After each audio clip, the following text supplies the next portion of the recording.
Good morning. I'm wearing one of the hats that the Koreans left. Does it suit me? It's a guy's hat, but anyway. This morning I went to the beach jogging and then picked some shellfish. Look how many I got. Yay! It's lots of shells. And of course, since I'm on a diet, this is all going to go to the mother and father of the house. Nice fat one. And just in case you have never been shell picking, this is how you look for them. Try to find shellfish in here. It took me an hour and a half to find it. Now let's zoom in and I'll show you what it looks like. Now where is it here? See the dark spot? This is the opening of the shell. Now you gotta see it from about here. This is why it takes like an hour and a half to pick a bag like that. And they're not all over the place, they're just in certain spots. And you gotta understand how shellfish think and where they hide. Although I doubt that they think, but they have some sort of instinct, I guess, where to move and which sand to dig into, the soft sand or the hard sand with rocks. And I still don't quite understand the psychology of shellfish, or clams, as you call them. I think they're different too, but they taste divine, fresh, and all that iron. Who knows? Got a question for you. Who knows the names of these? And can you tell me how old this shell is? To be able to tell by the number of stripes on it or something like that? Or is it just something that people believe and isn't really true? There's another one like this as well. I think they're all of the same kind. Pretty much, more or less. Just have different patterns on the shells. And yesterday night I went shell picking as well. Why do I like it so much? Because it's almost like a walking meditation. You're concentrating on this task, monotonous task, and your eyes are focused and your mind is free of all the unnecessary thoughts. It's like a meditation process. Remember when we had this exercise of separating the black rice from the white rice? Well, the shells, it's the same. You pick the shells, you search, you can't think about anything else because you really have to watch carefully where the black stripe is. And when you see the black stripe, you go for it before it closes, because if it closes you can't see it again, and you have to be very quiet without any splashing or casting a shadow on the shell, because if it sees any movement it shuts and goes back into the sand and you can't see it at all. Okay, well, this is shellfish clam science for you today. Did have some questions that I was going to talk about. Oh yeah, a couple of days ago you said, remember when I said visitor and you saw me blush? Well, that house is for rent and there are people coming to see it like every day. And when they come and I'm standing or sitting here talking to myself because they cannot see the tablet or the camera, la la la, I thought, must be crazy. That's why I was blushing. But felt quite embarrassed. Sitting in front of a fence, that's what it looks like from the other side, and talking. You say you like the long videos. It's good that you like them. I like making them, and I like to talk about these subjects because this is something I care about, something that is important to me, and something I would want you to know. Observations about different cultures. This was your question, now I remember. How did I end up being friends with the monks in Korea. And how did I end up in the temple? I lived in Seoul, which is the capital of South Korea, very densely populated, lots of traffic jams. Even at 2 in the morning, you still have traffic jams. Pollution, you don't see anything green. It's like a concrete jungle with big roads, like 12-lane traffic in the middle of the city. And these bridges over the river, and the water in the river is not the cleanest. And people run around like crazy. They work. And they live in these high apartment blocks. And I used to live there too. And then I get sucked into this rat race. Work. And then people are defined by their outer sort of shell, surface, what car they drive, what clothes they wear, which area they live in, and how big their apartment is. And of course, you have to have brands all over you, and there's probably more Louis Vuitton bags in Seoul than in any other country of the world, including France. I guess Koreans would be #1 customers for that brand. Gucci as well.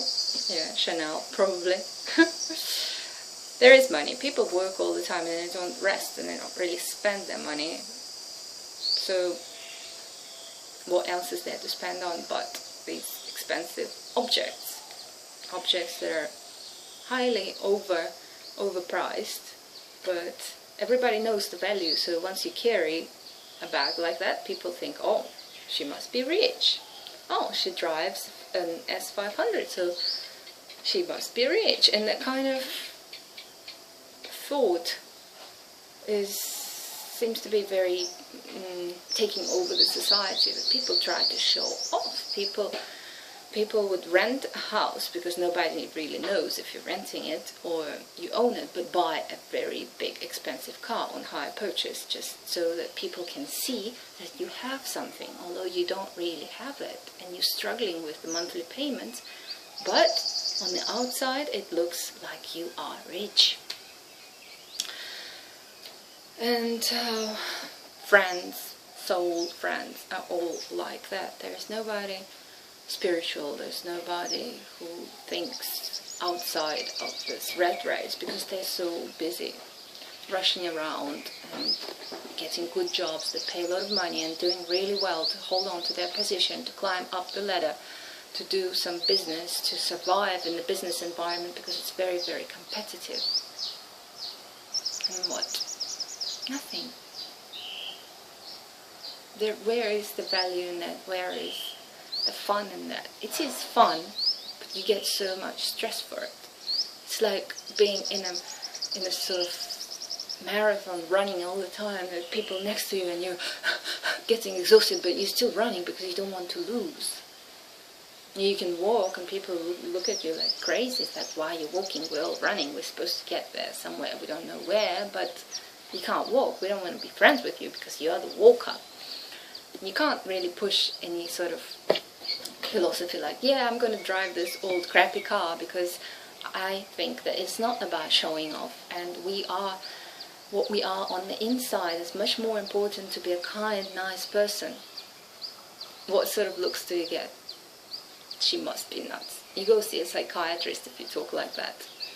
But you want to fit into the society, you want to be able to relate to people, you want to attend social events, you want to be part of it. You don't want to be an outsider who's considered crazy by their neighbors and by people around them in the office. It sucks you in. And I wanted to get out of it, very much so. And getting into TV work was not the best way to get out of it because you're more out there and people look at you more. It's good that you have a coordinator and you wear the clothes that they provide. So every time you go there and they do all your makeup, they do your hair and they dress you up in their clothes provided by certain brands for the advertising, for the advertisement. And a lot of my clothes were just donated by the brands, by the designers. including this too. Old, but see, it's kind of different. And then they give it to you for free because you wear it and you're there with a microphone on TV and people see it, and maybe they'll see it in the shop and they'll buy it because they saw it on TV. And TV has enormous power in Korea. People live with TV on all the time. There's TV in the bathroom, TV in the kitchen, TV in the car, TV on the phone, TV in the bus, in the subway, in the elevator. Yes, in the elevator, in the apartment blocks, there is a TV. Because you might miss that minute or two while you're going down of what is going on in the country. And what is going on? Well, not much, not more than in any other country, but there's the dramas to follow, there's the comedy shows, there's the sitcoms, and you have to be part of it all. You have to know all the news on who got married with who, and who cheated on who, and who's gay, and whatever else, which has no real importance in your life, but yet everybody follows, and everybody is so caught up in it. And when you work for a TV station, it's fun, because you are recognized by people, you make easy money, and I thought that was much more enjoyable than working in the office, being a designer. I love design, and I graduated from a New Zealand university as a designer. And I had this big dream of becoming a great designer. But when I started to work in Korea, it wasn't about design, it was about copying the iPhone. And I worked for an MP3 player manufacturer, and did come up with some creative designs, because creativity was our strength. Koreans are very good at technical stuff. They can render the drawing perfectly, but they cannot come up with an idea. Just the education system. So the ideas were good, and our head designer, there was 12 of us, would tell me, "Oh, Lina, you did a good job, great ideas." And I think, like, yes, let's develop them with the 3D drawings and everything. And he said, like, no, we're gonna go the safe way. And what's the safe way? Look at the iPhone, and now draw another iPhone, but a little bit different, but so it still looks like an iPhone. And when you look at these phones, and you think, like, there's a little bit of every other model in the world in the Samsung design, and cars are like that, phones are like that, everything else is like that. They love to copy. Why? Because they think that that is what is supposed to be done. If this is popular, let's make another this, slightly different, and it will be as popular as the other product. How immoral. In New Zealand design school, we were told never steal other person's ideas, because it's their property, it's their right, it's something not to be touched, just like somebody else's wallet. Okay, then you come into an office environment in South Korea, and your boss tells you, steal somebody else's design. In fact, he encourages you publicly in a meeting with all the designers. Let's copy this design. This is good and this is good. Combine these two designs and make our own. But, no, we don't want creative ideas, because that is risk. Let's go the tried out way of copying. Okay, now you suppress your creativity and go into copying. So I moved out of that business into the watch design, sports watches for certain brands. That was more fun, but the same problem. Again, the safe way. The safe way, no creativity. The wrong country to be a creative designer. The wrong country to live in. So, disappointed, moved back. Tried furniture design, graphic design, industrial design, anything. Even some fashion design. Not much, but some.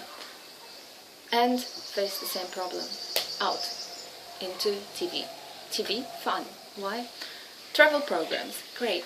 You go into the country, you interview people, you find out a lot about the culture and about the people, and how people change in front of the camera, and how people face certain questions and psychology, and what to ask to get the right answers. what to say to provoke the right sort of conversation, how to shut people up. And that is the most difficult part, how to shut people up when somebody is asked the question that they want to talk about. You get this, you get 30-minute videos because they love to talk about what they're interested in. But with the program, you've got to be short and to the point, because the time on TV, and it was the main channels, is expensive. You don't want long interviews about what people like to talk about. You want to be to the point and insert a lot of visuals. Done. 10-minute program, filmed for what, 3 days and 3 nights.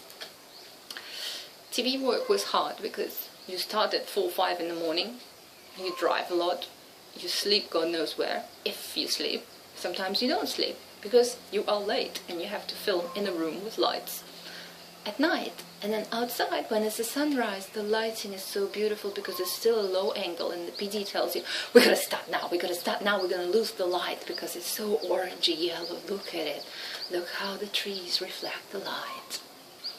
Like, okay, oh, makeup, hair, clothes. Okay, let's film. You gotta smile, you gotta look like you've had a good night's rest. Yoga? In the morning? No, you gotta do yoga somewhere in between. You don't have time in the morning, you don't have time to eat. And lunch is a compromise because Koreans are a group. You gotta eat what other people eat. You don't have the right of voice or choice in a restaurant, because the restaurant, Korean restaurants, only have one menu. And that means one item on the menu. Say a pork barbecue restaurant, raw fish restaurant, and then buckwheat noodles restaurant. And there might be 1 or 2 side dishes with it, but mainly it's one restaurant. So if your PD chooses to go to that restaurant, everybody else has to follow because he is the oldest, he is the boss. Okay. I don't know if this is like this in Western world, but when we had like foreign visitors and guests, and they would say like, but I don't like raw fish, I can't eat raw fish, and everybody would look at them like as if anybody asked you. Okay, well, I'm gonna go by myself to some other place around the corner. Okay, but then you don't fit into the group, you're not part of the group, you're out of the group, as if anybody, let's say, half of their group don't like raw fish, but they're still going, because the boss wants to go, the leader wants to go. I like being the boss in that kind of situations, but being the follower is really hard, because often they would take you to the meat restaurant. Then what? Then you munch on the carrots that come with the meat. And that is your lunch. That's a big B. And TV. But I had the freedom of choosing the programs that were filmed outside in the country, not in the city.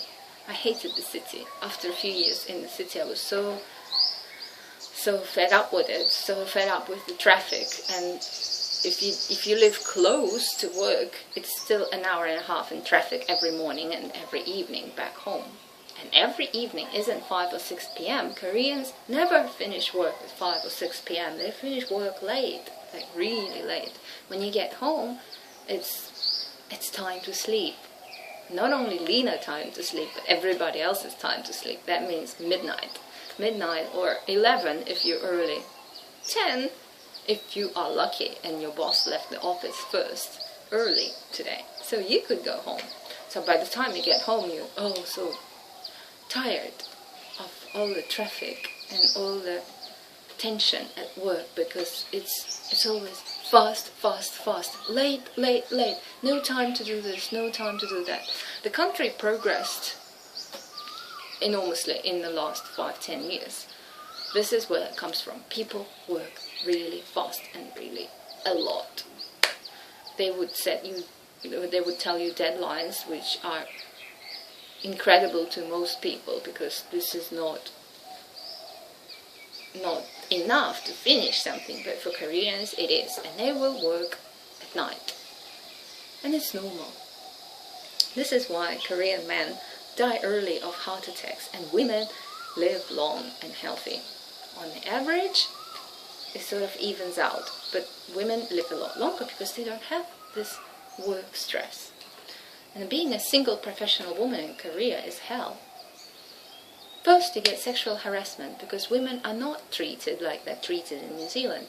They're not equal. So if there is a girl in the office, the boss will propose to her, 99%, to be his mistress. And I don't mean mistress, but mistress as in second girlfriend. And then, of course, he's married with kids, but then, oh, you know what I mean. Okay. And we've heard girls quit in the company like after 2 months because they couldn't stand all the harassment from the boss. Because the boss would always invite them here and there with him, and it wasn't like treating her in any professional way, but treating her in a very, very sex object way publicly, and that is normal, that is accepted. But there are good points to it. There are a good side to it, to the women not working. The men assume that they have to take care of their woman. So if you do marry somebody, you know that you are taking on the responsibility of looking after them. Doesn't matter if you have kids or not, you are supposed to look after a woman. Here in Thailand, women work and men work, and in the south of Thailand, women work more and take care of their men. While the man travels around the island with his bird cage, meeting other men and having these bird singing contests. The woman is in the massage shop working, bringing the money home to feed the man. When I heard about this, I was like, nah, that can't be happening. Yes, it is. That must be just you and your husband. No, there's a lot of people like that where the woman works and the man doesn't. Funny, right? And I was, of course, really surprised. While getting a massage, I was asking the girls, like, how do you feel about that? Well, it's okay, I guess. My father and mother had the same sort of dynamic. Okay. And her sister does too. And the girl working in the same shop, on the right and on the left, they have the same sort of situation. So, okay, I see, but you have also 2 children. It's like, yeah, I look after the children too. And who cooks? Oh, I cook. What does the man do? Well, nothing really. And sometimes he takes her to work because he needs to use the bike, and they only have one bike. Okay, so he drives you to work, but that's not because he wants her life to be easier or more pleasant. It's because they have one bike and he needs to use the bike during the day. Okay? Yeah, different country.